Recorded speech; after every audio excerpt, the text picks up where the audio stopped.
आप देख रहे हैं ग्रेट वर्चुअल। मैं पंकज खजूरिया। हाल ही में जम्मू कश्मीर एडमिनिस्ट्रेटिव सर्विसेज का रिजल्ट जो है वो अनाउंस हुआ और इस रिजल्ट में आपकी बात जम्मू कश्मीर के जो नौजवान हैं उन्होंने एक्सेल किया। इससे पहले भी हमने आपको जिन्होंने अव्वल रहा उनके साथ मुलाकात करवाई और आज जिनसे आपकी बातचीत करवाने जा रहे हैं वो डॉक्टर ऑफ द सॉइल हैं, डॉक्टर रोहिणी जी। और इसके साथ साथ मैं बता दूं आपको कि ये MBBS की अपनी स्टडी को पूरा करके अब इन्होंने लोक सेवा के मद्देनजर in the interest of the people और welfare of the people decide किया। जहां इन्होंने अपनी MBBS की डॉक्टर की डिग्री कंप्लीट की, अब ये जो है वो एडमिनिस्ट्रेशन के प्रोफेशन में आएंगे और 26वें स्थान पे रहते हुए इस प्रेस्टिशियस एग्जाम को पास आउट किया। और क्या कुछ अभी इनकी तैयारियां रही और क्या कुछ अगला रोड मैप है जानने की कोशिश करेंगे। लेकिन सबसे पहले डॉक्टर साहब को और इनके पूरे परिवार को एग्जाम क्लियर करने के लिए हार्दिक शुभकामनाएं। Thank you so much sir. हम कैसे देखते हैं जब एग्जाम क्लियर हो गया और घर परिवार में खुशी का माहौल, हर कोई तो तारीफ ही कर रहा होगा, मुबारकें दे रहा होगा। हाँ सर, एब्सोल्युटली। मतलब 2-3 दिन तो मेरे लिए भी बहुत सरियल मोमेंट था कि जब एग्ज़ाम का रिज़ल्ट अनाउंस हुआ। शाम को अनाउंस हुआ तो बहुत खुश हो गई, पेरेंट्स बहुत खुश थे, आसपास के नेबर्स, रिलेटिव्स, फ्रेंड्स सब बहुत खुश थे इस सक्सेस को लेके। और मैं भी बहुत मतलब बहुत ओवरजॉयस थी। तो इन्वॉल्वमेंट तो बहुत अच्छा है और बहुत मतलब लोगों की विशेस भी मिल रही हैं, जो कि उससे भी ज़्यादा अच्छी बात है। तो यही रहा है अभी तक का। लोगों की विशेस मिल रही हैं, लेकिन अगर मैं जहाँ तक जानता हूँ आपके बारे में, आपने पहले डॉक्टर किया, उसको MBBS को कंप्लीट करने के बाद इस प्रोफेशन पे आए। इस पे भी बातचीत करेंगे, लेकिन ये आइडिया कहाँ से आया है कि मुझे डॉक्टर करने के बाद अभी जो है इस प्रोफेशन में जाना है? ज़रूर जो व्यूअर्स हैं वो भी जानना चाहते हैं। आजकल हम अक्सर देख रहे हैं जो मेडिकल या नॉन मेडिकल बैकग्राउंड से हैं वो भी इस प्रोफेशन में आ रहे हैं। हाँ जी सर, वैसे ये आइडिया तो मेरा खुद का था, बट मतलब अपनी ही प्रिपरेशन के दौरान मैंने ऐसा रियलाइज़ किया कि मैं एज़ अ पर्सन और जो मेरी एबिलिटीज़ हैं, उसके हिसाब से I can be a good civil servant. तो उसी टाइम मतलब मैंने डिसाइड किया, फिर सिलेबस देखा। आई थिंक तब मैं इंटर्नशिप कर रही थी, तो मैंने सिलेबस देखा कि ये मेरे लिए डूएबल है। तो वही था कि मैंने अपनी पर्सनैलिटी को एनालाइज़ किया कि क्या मैं एक अच्छी सिविल सर्वेंट बन सकती हूँ। और ऑब्वियसली जो टॉपर्स हम मतलब इंटरव्यूज़ देखते हैं, उनसे भी इंस्पिरेशन हम लेते हैं कि हाँ। और कई डॉक्टर्स जो सिविल सर्विसेज में खुद एंटर जब करते आप हैं। इंटर्नशिप की बात कर रहे हैं तो कौन सी इंटर्नशिप कर रहे थे? सर अभी तो मैंने बस ऐसे शुरुआत ही की थी, तो तभी मैंने मतलब थोड़ा प्लान बना दिया था कि मे बी मतलब मैं शायद सिविल सर्विसेज की तरफ ये शिफ्ट हो। ये एक मैं कहूँगा कि अजीब सी बात है कि लोग डॉक्टर करने के लिए परेशान हो जाते हैं और डॉक्टर साहिबा जब अपने डॉक्टर MBBS डिग्री की इंटर्नशिप कर रहे थे, तब इन्होंने नया प्रपोज़ल अपने लिए तैयार कर दिया कि मुझे एडमिनिस्ट्रेशन में जाना है, एक अच्छे सिविल सर्वेंट बन सकते हैं। इस पे भी पूरी बातचीत करेंगे, लेकिन अपनी स्कूलिंग के बारे में बताएँ। कहाँ से स्कूलिंग की है और क्या कुछ पूरा आपका स्टडी के बारे में रहा? हाँ, हाँ सर, तो अगर मैं अपनी बेसिक स्कूलिंग की बात करूँ तो मेरी बेसिक स्कूलिंग केंद्रीय विद्यालय से ही हुई है। मैंने केंद्रीय विद्यालय सुंजवा से अपनी 12th क्लास की एग्ज़ामिनेशन है वो दी है। एंड उसके बाद मैंने 2014 में अपना MBBS एंट्रेंस लिखा और I was successful in that. मैंने फर्स्ट अटेम्प्ट में MBBS क्लियर फर्स्ट किया। अटेम्प्ट में? यस। ऐसे होनहार बच्चे कहाँ रहते हैं जो फर्स्ट अटेम्प्ट में MBBS भी क्लियर कर देते हैं। शायद आपने JKS भी फर्स्ट अटेम्प्ट में क्लियर किया। नो सर, एक्चुअली ये मेरा JKS में अगर प्रॉपर्ली देखें तो it was my second attempt. तो ये मेरा सेकंड अटेम्प्ट में ही तीनों मतलब हो गया है। Last time I was able to clear prelims, but इस बार मैंने मतलब तीनों फेजेस क्लियर कर लिए हैं। तो इट वाज़ माय सेकंड अच्छा, अटेम्प्ट। किसको क्रेडिट देते हैं जहाँ तक पहुँचने के लिए? आगे मैं और भी डिस्कस करूँगा कि कितने घंटे आप पूरा अपना स्टडी को डिवोट करते थे। बाय द वे, डॉक्टर जो MBBS क्वालिफाइड होते हैं उनसे तो पूछना ये बनता नहीं है, लेकिन फिर भी लेकिन किसको क्रेडिट देते हैं? सर ऑब्वियसली क्रेडिट जो प्राइम क्रेडिट होगा मेरी सक्सेस का और है, तो मैं अपने पेरेंट्स को देती हूँ और कुछ फ्रेंड्स हैं मेरे जो हमेशा से सपोर्टिव रहे हैं despite of all the adversities. मुझे उन्होंने बोला है कि हाँ तुम कर सकती हो, कर सकती हो, कर सकती हो। तो हमेशा एग्ज़ाम तो ऐसा है कि एम्बिग्युइटी रहती है, आप किसी भी स्टेज से आउट हो सकते हैं या प्रीलिम्स से आउट हो सकते हैं, मेंस से आउट हो सकते हैं, इंटरव्यू से। बट यही है कि पेरेंट्स ने हमेशा सपोर्ट किया। कुछ फ्रेंड्स भी थे जो कि हमेशा सपोर्ट करते थे कि नहीं मतलब तुम कर सकती हो, तुम्हें एबिलिटी है। तो ये एक बहुत ज़्यादा मुझे लगता है प्राइम मोटिवेशन था मेरे लिए to not get exhausted in the process, क्योंकि process itself is an very exhausting one. आप प्रीलिम्स देने के बाद भी थकते हो, मेंस लिखने के बाद भी थकते हो और इंटरव्यू के बाद भी थक जाते हो, बट अगर आप इसमें कंसिस्टेंसी और प्रिजर्वेंस रखते हो तो, और आपको जब अच्छी मोटिवेशन मिलती है अपने आसपास से, तो डेफिनेटली रिजल्ट्स अच्छे ही होते अच्छा, हैं। फ्रेंड्स ने फ़ोन भी किया होगा फिर अभी जब एग्ज़ाम क्लियर हो गया? हाँ सर, ऑब्वियसली। वो कह रहे हैं कि हमारी वजह से हुआ है। सर ऑब्वियसली मैंने उनको भी इस चीज़ का क्रेडिट दिया, ऑब्वियसली उनका भी बहुत बड़ा रोल है, क्योंकि एक्चुअली आप जो प्रिपरेशन स्ट्रैटेजीज़ होती हैं अपनी, वो आप मतलब अपने फ्रेंड से डिस्कस करते हो, और वो एक मतलब एक प्रॉपर स्क्रूटिनी रखते हैं आप पे, वो आपको क्रिटिसाइज़ भी कर सकते हैं, आपको फ़ेवर भी करते हैं कि हाँ, आप ये सही कर रहे हो, और आपको मोटिवेट भी करते हैं। तो obviously I got a lot of calls after result and everyone was wishing me and they were also happy. So yes sir. अच्छा, 2014 की बात करें तो आपने एमबीबीएस का एग्ज़ाम क्रैक किया। तो कौन से सन में आपने सोचा नहीं अभी मुझे जो है इंटर्नशिप, हालाँकि आपने ज़िक्र किया, लेकिन Yes. कौन सा ईयर था तब आपने सोचा कि मुझे नहीं अभी जेकेएस के लिए जाना है? Sir I think it was 2020, पर 2020? हाँ जी सर। हार्डली 3 साल पहले। हाँ, और सर पर मैंने 2020 में भी प्रिपरेशन स्टार्ट नहीं की थी। तो मेरी प्रिपरेशन स्टार्ट हुई लाइक इन मिड ऑफ 2021, जब हमारी पूरी डिग्री वगैरह इंटर्नशिप प्रोसेस पूरा कंप्लीट हो गया। तो 2021 के कोई मिडल में मैंने प्रिपरेशन बुक्स वगैरह बेसिक खरीदी, सब कुछ एनालाइज़ किया, एंड 2022 को ये वाला जो इसका अच्छा, एमबीबीएस ट्रैक से अगर इस ट्रैक को देखें तो टोटली डिफरेंट है। वो प्रिपरेशन की आप बात कर रहे हैं, वो कैसे आपने प्रिपरेशन की, क्या कुछ स्ट्रेटेजी रही और कितना टाइम जो है आप इसको डिवोट करते थे? एमबीबीएस की स्टडी में कितना डिवोट करते थे और जब आपने सोचा कि नहीं हूँ तो मैं अफसर बनना हूँ, अभी इधर कितना डिवोट करते थे? नहीं सर, एब्सोल्युटली ये बात है कि MBBS is itself a very difficult task. मतलब आप सीटी तो आपके लिए मुश्किल होता है निकालना, बट उसके बाद इन 5-6 सालों में आपको मतलब बहुत पढ़ाया जाता है, बहुत पढ़ना पड़ता है। फिर आपकी इंटर्नशिप भी होती है जिसमें आपकी मेहनत, आपका काम दिखता है। मतलब ऑब्वियसली डॉक्टरी और MBBS is a very prestigious job, and उनको इतना पढ़ना ज़रूरी भी है, क्योंकि it deals with the life of a patient.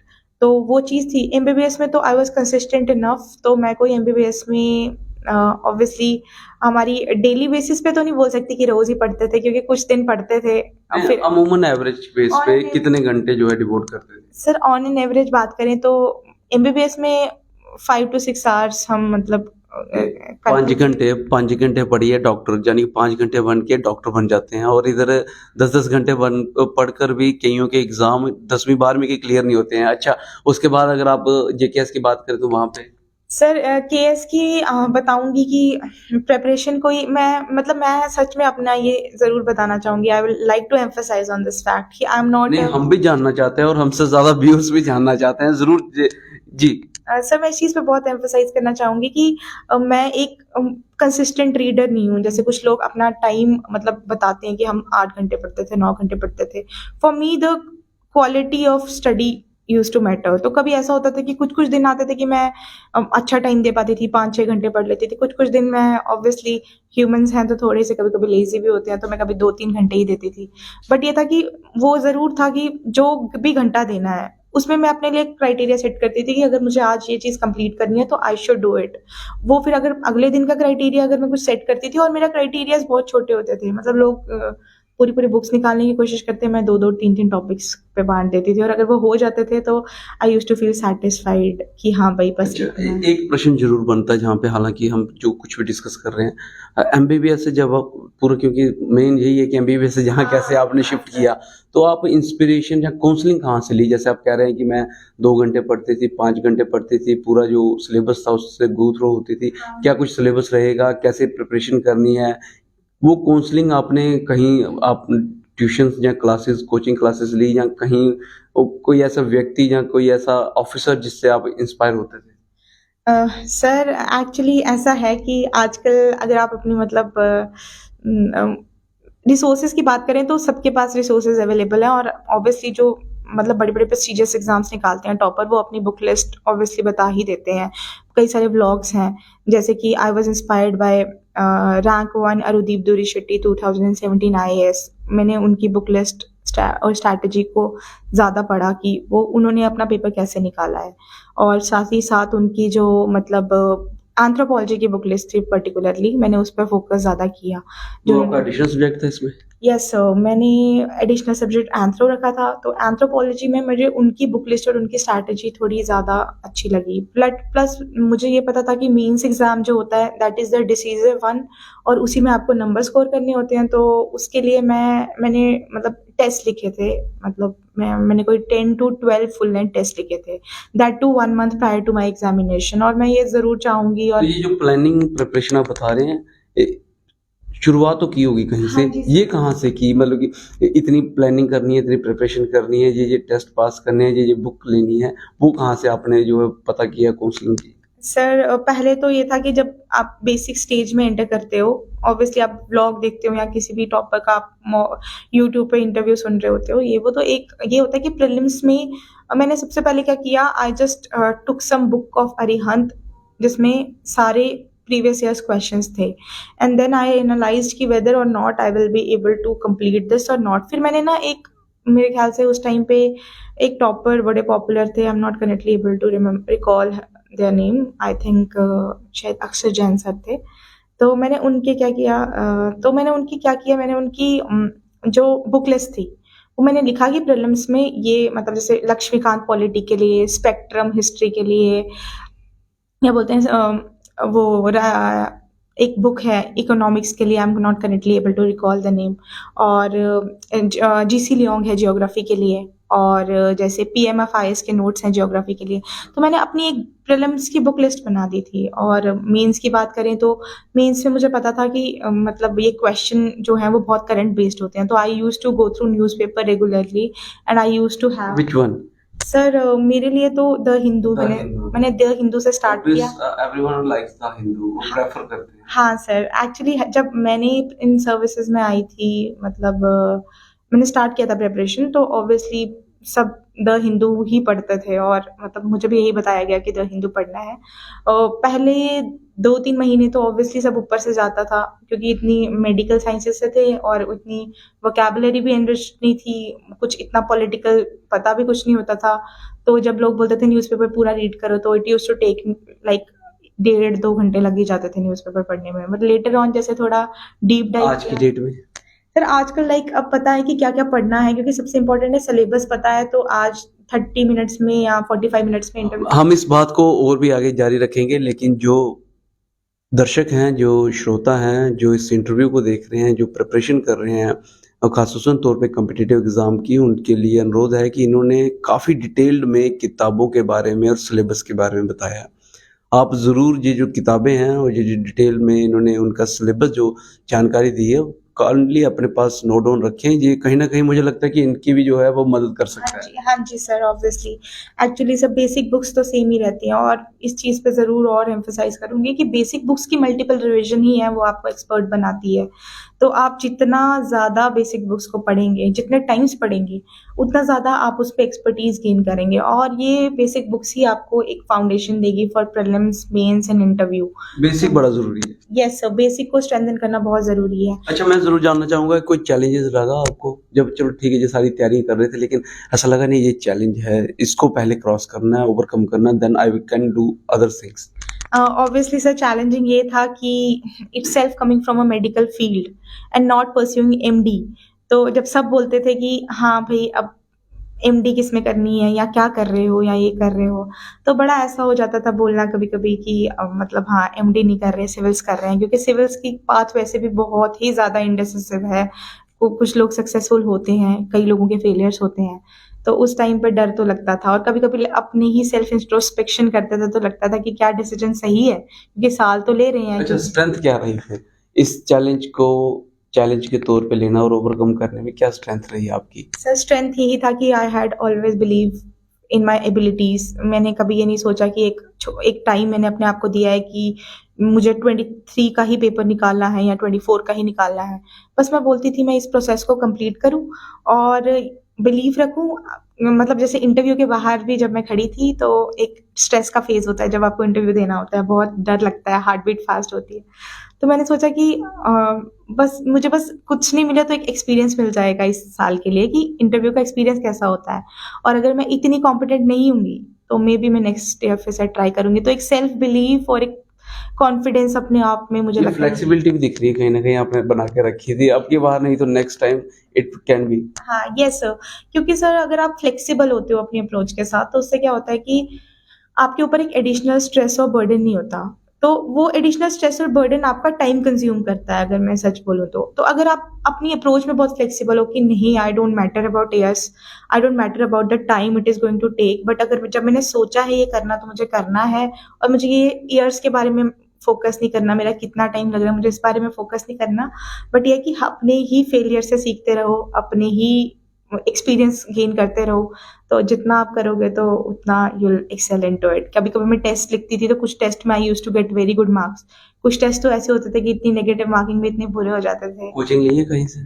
Sir coaching की बात करें तो मैंने पर्टिकुलरली फुल फ्लेजेड कोचिंग नहीं ली है। मैंने जब अपना प्रिपरेशन स्टार्ट किया था तो कुछ months like 2 to 3 months I went to Chanakya academy, और उसके बाद फिर मेरी इंटर्नशिप के बाद ही किया था। उसके बाद ऑल ऑफ सडन पता नहीं मतलब कुछ मतलब ऐसा रहा कि मेरी कुछ टाइमिंग सेट नहीं होने लगी, तो I left Chanakya academy at that time. And उसके बाद मैंने फिर जब मैंने पेपर लिखे थे लाइक अभी इससे पहले, तो मैंने एसआर में ना, वो एसआर कॉलेज ऑफ कॉम्पिटिशन्स में मैंने टेस्ट लिखे थे, मतलब मॉक मेंस टेस्ट। के मॉक टेस्ट मॉक ये बोल टेस्ट। सकते हैं, और मॉक इंटरव्यू ऑब्वियसली दिए।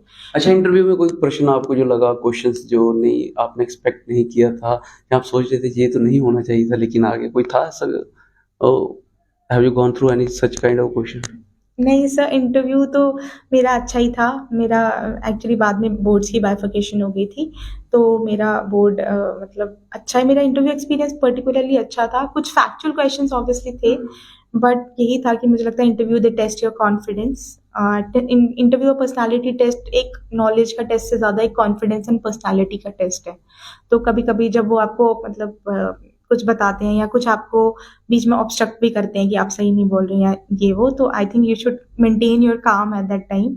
और मेरा इंटरव्यू तो सारा मेडिकल, ऑलमोस्ट मतलब मेडिकल से रिलेटेड था, और मेरी एंथ्रोपोलॉजी सब्जेक्ट से रिलेटेड था। तो मैं इंटरव्यू जो है वो नॉलेज से ज़्यादा पर्सनैलिटी और इसके साथ साथ कॉन्फिडेंस, यानी कि अगर आप तैयारी कर रहे हैं, पढ़ाई लिखाई कर रहे हैं, किताब पढ़ रहे हैं, बड़ा अच्छा है, लेकिन कॉन्फिडेंस बड़ा ज़रूरी है और पर्सनैलिटी मेंटेन करना बड़ा ज़रूरी है, जिस प्रकार से डॉक्टर जी बता रहे हैं। अच्छा, लास्ट में जानना चाहूँगा, आपने कहा कि आपको एक बार लगा कि नहीं, you can be a good civil servant, तो इसलिए आपको एडमिनिस्ट्रेशन में आना है, लेकिन क्या क्या सोचा है कि क्या करना है, क्या बदलाव लाना है, या कौन से ऐसे फील्ड में आप बदलाव देखना चाहते हैं जिसके लिए आपने ये एडमिनिस्ट्रेशन का जो रास्ता है वो चूज़ किया, ना कि जो एमबीबीएस डॉक्टर का रास्ता चूज़ किया? सर ऑब्वियसली एक लाइन थी जो मैं हमेशा अपने साथ रखती थी कि in medical also it's a very prestigious job, but choosing medical field I can be a doctor to patient only, but here I can be a doctor to many.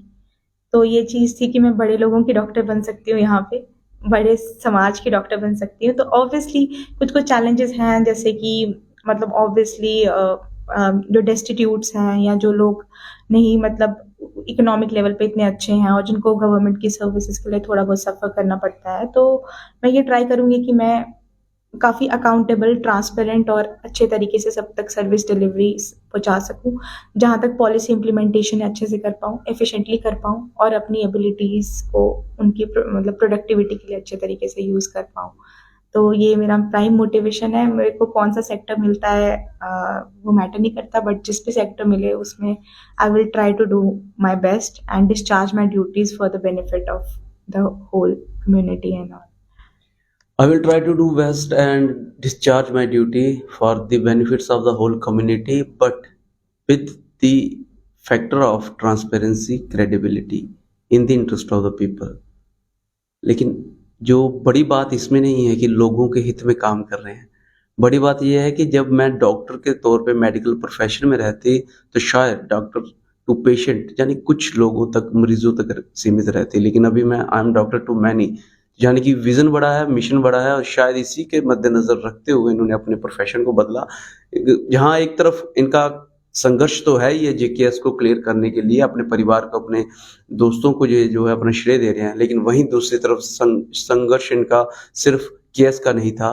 एक फील्ड जो अपने आप में भगवान का जिसका दर्जा दे रखा है डॉक्टर को, उस फील्ड से हटकर नई फील्ड को चूज करना और उसमें भी एक्सेल करना, अव्वल करना और अपने आप से सीखने की कोशिश करना। लास्ट मैं ज़रूर जानना चाहूँगा, लोग कहते हैं सोशल मीडिया अवॉइड करना चाहिए, फ़ोन को अवॉइड करना चाहिए, लेकिन आपके डिस्कशन से ये लग रहा है कि आपने सारी चीज़ें जो हैं ऑनलाइन गूगल से, यूट्यूब से, सोशल मीडिया से ही सीखी हैं। इस पे 2 लाइनों में क्या कहेंगे? सर अभी तो बोलना चाहूँगी social media is a necessary evil now. आप पे ही डिपेंड करता है आप इसको प्रोडक्टिव यूज़ करें या आप इसका मतलब नॉन प्रोडक्टिव यूज़ कर रहे हैं। प्रोडक्टिव मैं यही कहूँगी कि ऑब्वियसली जो क्योंकि आजकल सारा ही मटेरियल ऑनलाइन अवेलेबल है। अगर आप कोई भी साइट्स खोलो there are so many beautiful sites with a lot of material there. तो मतलब आप चाहे आप टू नेम सम जैसे दृष्टि की साइट्स हैं या विजन आइज की साइट है या तो जो लोग अभी अवॉइड करने की बात करते हैं, बच्चों को कहते हैं अवॉइड कीजिए, उनके लिए क्या मैसेज रहेगा? सर अगर हेल्थ पर्सपेक्टिव से बोलूँगी ऑब्वियसली ऑनलाइन आवर्स ज़्यादा होने नहीं चाहिए क्योंकि it has a bad effect on your eyes and health properly. और कुछ ऐसे साइबर बुलिंग वगैरह इंसिडेंट्स होते हैं या जो मतलब बच्चे सोशल मीडिया एडिक्ट हो जाते हैं। मैं करूँगी कि productive use of social media is the best thing. और मतलब कंप्लीटली आप रिफ्रेन नहीं कर सकते आज के वर्ल्ड में कि आप बोलोगे कि नहीं हम बिल्कुल किताबों में रहेंगे और सोशल मीडिया क्योंकि हर दिन करंट अफेयर्स चेंज हो रहे हैं। जहाँ से आपको सोर्सेस से मिलता है आपको वो ऑब्वियसली करना पड़ेगा। बट एक कॉन्शियस डेवलप करनी है, एक सेल्फ रिस्ट्रेंट भी डेवलप करना है कि जैसे I don't have account on Facebook and Instagram. I only used to use WhatsApp only, वो भी मेरे यूज़ के लिए। तो ऑब्वियसली एक कॉन्शियस डेवलप करनी है, एक पॉजिटिव एटीट्यूड डेवलप करना है कि नहीं अगर पढ़ना है तो फिर यूज़ करना है तो प्रोडक्टिव यूज़ के लिए ही करना है। एंड मैं उस लोगों को भी नहीं बोलूँगी जो सोशल मीडिया यूज़ करते हैं, they can but they should limit their time according to their own need. एक मतलब ज़्यादा आवर्स नहीं स्पेंड करें, थोड़ा बहुत करें। और रही बात पढ़ाई की तो पढ़ाई के लिए एक प्रोडक्टिव यूज़ करें सोशल मीडिया का। मैंने अपने अकाउंट्स इसलिए डीएक्टिवेट किए थे क्योंकि वहाँ ऐसा होता था कि कुछ नोटिफ़िकेशन आ जाते थे and then you open it क्योंकि ये एक मतलब ऑब्वियसली फिर अनकंट्रोल आप रोक नहीं पाते हो अपने आप को, क्या नोटिफिकेशन है, क्या अपडेट है, क्या नया बदलाव आया। एग्जैक्टली फिर कुछ है तो ये चीज़ें थी जो फिर मुझे बार बार ओपन करने पे मजबूर करती थी। तो during the preparatory phase I deactivated my social media account. आप भी कर लीजिए अगर आपने जेकेएस क्लियर करना है और सोशल मीडिया का इस्तेमाल करते हैं तो प्रोडक्टिव तरीके से कीजिए, यानी कि इस्तेमाल को रोक नहीं सकते हैं लेकिन प्रोडक्टिव तरीके से। वो प्रोडक्टिव तरीका भी आप पे निर्भर करता है कि कैसे आप उसको अडॉप्ट करते हैं। डॉक्टर रोहिणी जी, आपने बेशकीमती समय निकाला, बेशकीमती जानकारी साझा की, जो कहीं ना कहीं हम लोगों के लिए तो वैल्यूबल रहेगी, लेकिन जो तैयारी कर रहे हैं उनके लिए वैल्यूबल है। बहुत बहुत धन्यवाद। Thank you so much sir, thank you so much. तो आप सुन रहे थे एक संघर्ष भरी कहानी जो डॉक्टर मेडिकल फील्ड से लेके किस प्रकार से एडमिनिस्ट्रेशन की फील्ड तक डॉक्टर रोहिणी ने अपना सफ़र तय किया। लेकिन बड़ी बात यह है कि सारा सफ़र इन्होंने सेल्फ कॉन्फिडेंस के मद्देनज़र रख के ही किया और फिर अपनी गलतियों से खुद सीखा।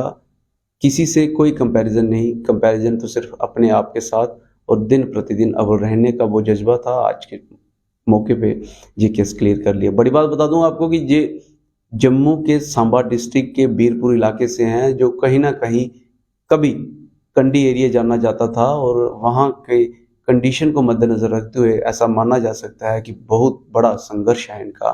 अपनी वैल्यूबल राय ज़रूर बताइएगा और इसके साथ साथ मैं ज़रूर आपसे अनुरोध करूंगा कि इनको और इनके परिवार को ज़रूर कंग्रेचुलेशन लिखिएगा, और खासकर इनके उस जज्बे को जिन्होंने कहा कि मैं डॉक्टर फॉर पेशेंट्स तक लिमिटेड ना होते हुए डॉक्टर फॉर मैनी के लिए, यानी कि सभी लोगों के लिए काम करना चाहती हूँ, डॉक्टर बनना चाहती हूँ। इस जज्बे को सलाम ज़रूर कीजिएगा। अपनी वैल्यूबल राय रखिएगा। वीडियो को ज़्यादा लाइक शेयर करना ना भूलिएगा। देखते रहें गिरजी वर्चुअल। कैमरा पर्सन के साथ मैं पंकज खजूरिया। जय हिंद।